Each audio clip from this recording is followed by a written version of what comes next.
Western civilization is a failure. They're realizing that it is corrupt, that it is hypocritical, that it is immoral, that it is tyrannical and psychopathic.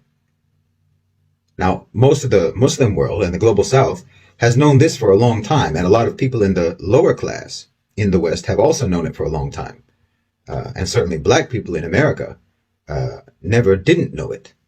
But because the neoliberal system, the neo-imperialist system, you can say, is now treating even the Western lands as lands for conquest, lands to conquer. And now people in America and Europe are themselves feeling the subjugation that their civilization imposed all around the world. Now it's happening to them, writ large. There are millions and millions of people in the West who now want nothing to do with Western civilization anymore. They realize that it's rotten and that it's always been rotten. They realize that even the moral values and principles, so-called, that they were taught emerged from the Enlightenment were actually stolen from someone else. They were stolen from other cultures. They were stolen from other civilizations, particularly from the Muslims. So this civilization, Western civilization, is like an identity thief, pretending to be what it isn't. It's an imposter. It's a thug wearing the clothes of a nobleman, or more accurately, it's a criminal dressed up like a policeman. And you've got a lot of real criminals dressed up like policemen over there. But as I said, across the global South, among the long-standing victims of the West, obviously none of this is a revelation. And it's not something new to Muslims, certainly. But there are a few things that are different now. Today, there's a sense that the West and that America is imploding. So the people in the global South and the Muslim world are seeing that their tormentor is starting to show weakness, is starting to look weak. And all he ever had over us was power. It was only his power that made people be quiet. It was only power that made everyone in the world nod their heads whenever he spoke. But now there's a glimmer of hope because they're starting to see weakness. Every crack and fracture that you see in Western society, you have to understand, from the perspective of the global South and from the perspective of the Muslim world, every crack and fracture in Western society is like a crack and a fracture in the wall of a prison cell, and you start to see daylight peeking through those cracks. And that's different. That's not something that we've seen before until now. And everyone in the world is seeing it at the same time. So there's a subsequent, as a result of that, there's a revival of confidence in the global South countries and in the Muslim world. There's less and less inclination to capitulate to the West and to try to emulate the West and to want Western approval. And there's greater and greater inclination to try to move forward independently.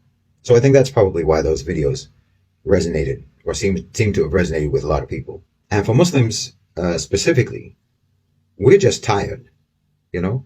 For at least the last 20 to 30 years, you've been bullying us with the label extremist, telling us which kind of Islam was going to be all right with you, even while you were invading our countries, bombing our cities, killing our families. Somehow, you were still able to bully us into thinking that we were the violent ones.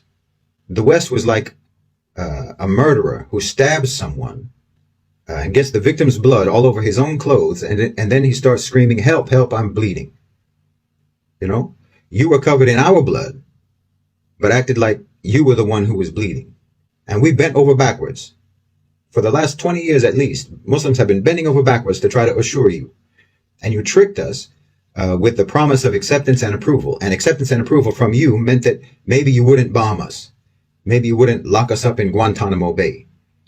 So you tricked us into thinking that we had to conform to your values, to your principles, just to prove to you that we were civilized people who deserve not to be bombed and not to be locked up in Guantanamo Bay.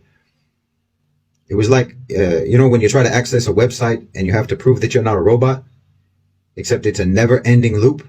Check this box to confirm you're a person. Now check this box to confirm you're a person. Now check this box and this box and this box and so on and so on and so on. And in the end, we never get accepted anyway. But during that whole process, over the last couple of decades, you showed us time and time again that the values and the principles that you wanted us to conform with, you don't even conform with.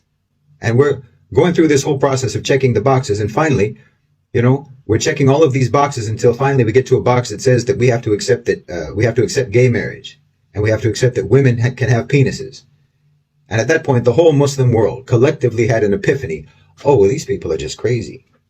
Like I said, Western civilization is an imposter. And in 2023, you've been thoroughly found out. There is almost no one in the world who doesn't know who you really are. And nobody in the world anymore is inclined to play along with this role play game when you're pretending to be what you're not. And this is important because to a great extent, the West was actually able to impose cognitive dissonance even on us, even on Muslims.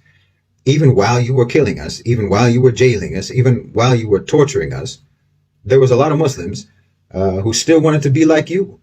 A lot of Muslims were mesmerized by your words to the extent that they would overlook your actions or make excuses for your actions because you talk so high and mighty, you know? You talked about such lofty morals. So it's disconcerting, it's disorienting because your actions have always been the polar opposite of what you talk about. But from 2001 to 2023, there's been a change. The lies of the West, the lies of Western civilization have become unsustainable, and the truth has become undeniable. And even millions of people in the West can see it now. They can see that it is an imposter civilization. They can see that you have only ever used morals and values as a camouflage, as a disguise. Like I said, what you have been doing to Muslim populations and populations across the global South, now you're doing to your own populations. So they can see you never believed any of that stuff about freedom and liberty and democracy. You don't even care if your own people starve. You don't care if your own people have a place to live. You don't care if they're sick. You don't care if they freeze in the wintertime. You don't care if they have clean drinking water. You don't even care if they mutilate themselves or mutilate their children. You don't care if your own people stop having babies and go extinct. It's all a sham. So the veil has been lifted and there's no putting it back. The wool has been pulled from over their eyes, from over the eyes of the world, and there's no pulling it back down again. But as I've talked about over and over again, my concern is that the societal implosion of the West is being misinterpreted and is being misunderstood by Muslims and by the countries of the global South. It's being misunderstood because we think it means that we're going to be free, that our oppressor, like I said, has become weak. But that's not exactly what's happening. The West isn't collapsing, it's being conquered. And it's being conquered by private sector power, by the owners and controllers of global financialized capital. And that same power wants to conquer us too, all over again, just as we're seeing the chance to be free. This is why I've said for years that you have to understand who the real powers are, who the real enemies are, because the decline of the West, the decline of American state power, does not mean the creation of a multipolar world. It's still a unipolar world.